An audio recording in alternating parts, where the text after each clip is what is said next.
Good morning, Year 5, and welcome back to our virtual classroom. In today's math lesson, we'll be reviewing how to use the box method for multiplication.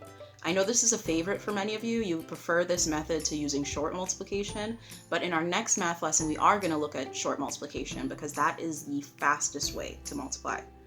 However, today we're going to go through the steps of the box method because it is something that you still might see on a test, and it's an excellent strategy to use to check your answers, see if you have any mistakes anywhere. So let's get started.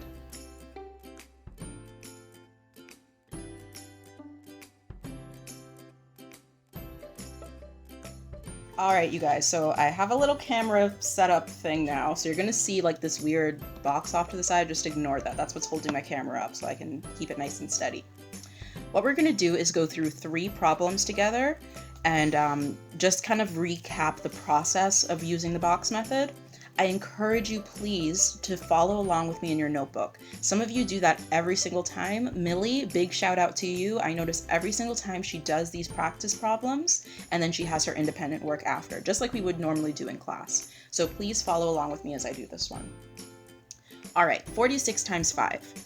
This is a TU times U problem because the first number has tens and units, and the second number is just units. So when I set up my box, I'm going to see tens and units across the top and just units along the side. So I draw my box nice and neat. If you have a ruler, go ahead and use that. And I'm going to put my bigger number, 46, along the top. But when I put it along the top, I'm not just going to write 46. I'm going to split 46 into easier parts, 40 and 6. I just split it according to its tens and units. Now remember, we do that so that we can break the problem into simpler parts so that it's easier to solve. So I have 40 and 6 along the top, and I'm multiplying those by 5. I don't need to split 5 at all because it's already a 1-digit number. I put my times symbol at the top to remind me that I'm going to be multiplying. And I need to put my little divider down the middle, just so that I know I'm working with 2 separate problems. So this separates the 40 from the 6. Now I have 2 simpler problems to solve, 5 times 40 and 5 times 6. Well, 5 times 40, I can solve that by doing 5 times 4, which gives me 20, and then putting back my 0. So I get 200. To do 5 times 6, well, I just know my times tables, that's equal to 30. So what I've done is I kind of simplified this problem by breaking it apart. So my answer is these 2 parts put together, 230.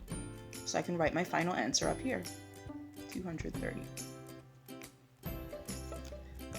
Here's another problem. This one is slightly more complicated because the first number is a 3-digit number, hundreds, tens, and units, and it's being multiplied by a number that is just units. We're going to follow the exact same process. We're going to create our box, and I'm going to put my larger number along the top and my smaller number along the side. The only difference now is that 172 can be split into 3 parts by place value, 100, 70, and 2. So I'm going to put those 3 parts along the top. And of course I separate them with those little dividers. Along the side, I'm just putting 6, so I'm multiplying those 3 parts by 6. So now I can just solve these 3 smaller problems. 6 times 100, 600. 6 times 70. Well, 6 times 7 is 42, and I just have to put back that 0. So I get 420. And finally, 6 times 12. Sorry, I gave you the answer. 6 times 2 is 12. To find my final answer, I have to put these parts back together, because remember, I split them up in the first place. So I'm just going to stack them off to the side. 600, 420, 12. 2, 3, 10. 1032. So that's my final answer that I can write up here. Now, for the most challenging type of problem, when you have a number with multiple digits times another number with multiple digits. In this case, it's 3 digits times 2 digits. Well, this is an HTU times TU problem. I'm still going to follow my same steps. I'm going to create my box. This time I'm going to make it a little bit bigger.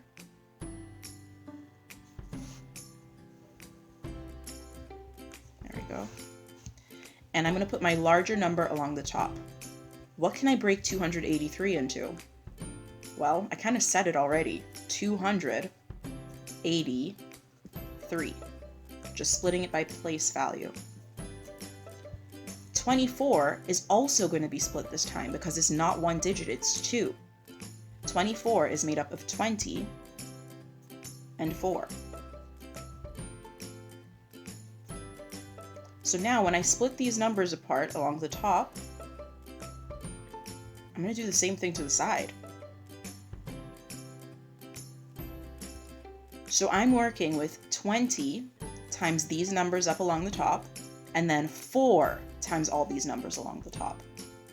We're following the same steps. What's at the side times what's at the top. I put my multiplication in there. And then at the end, we're going to add all 6 parts together. All right, 20 times 200. I'm just going to do 2 times 2. Give me 4. And I'll put back all my zeros. I have 1, 2, 3 zeros. 4,000. 20 times 80. I'll do 2 times 8, that gives me 16, and I have to put back 1, 2 zeros. 1,600. 20 times 3. Well, 2 times 3 is 6, and I have 1 0 to put back. 60. Next, I'm going to do 4 times everything along the top. 4 times 2 is 8, and I have 2 zeros to put back. 800. 4 times 80. Well, 4 times 8 is 32, and I have 1 0 to put back. 320. 4 times 3. So I'm going across. 4 times 3, 12. Now I just need to add all these bits together. I'm going to break it into 2 sections, so I'm going to do this part mentally, and then that part mentally, and then add them up together on the side. So 4,000 plus 1,600 is 5,600. 5,660. Now down here, I have 800 plus 320. Well, that's going to get me to 1,120, and then I have to add 12. 1,120 plus 12 is 1,132. Now I can just add these 2 bits together. 0 plus 2, 2. 6 plus 3, 9. 6 plus 1, 7. 5 plus 1, 6. My final answer, 6,792. Perhaps the most challenging thing with the box method is doing the correct numbers along the top. Like when you're multiplying, you have to remember, okay, it's what's at the side times what's directly above it. So I think that's the trickiest part for some of us. So if you need to, go ahead and rewatch this so that you can see what numbers I'm multiplying together at each box, and then you can move on to your independent work.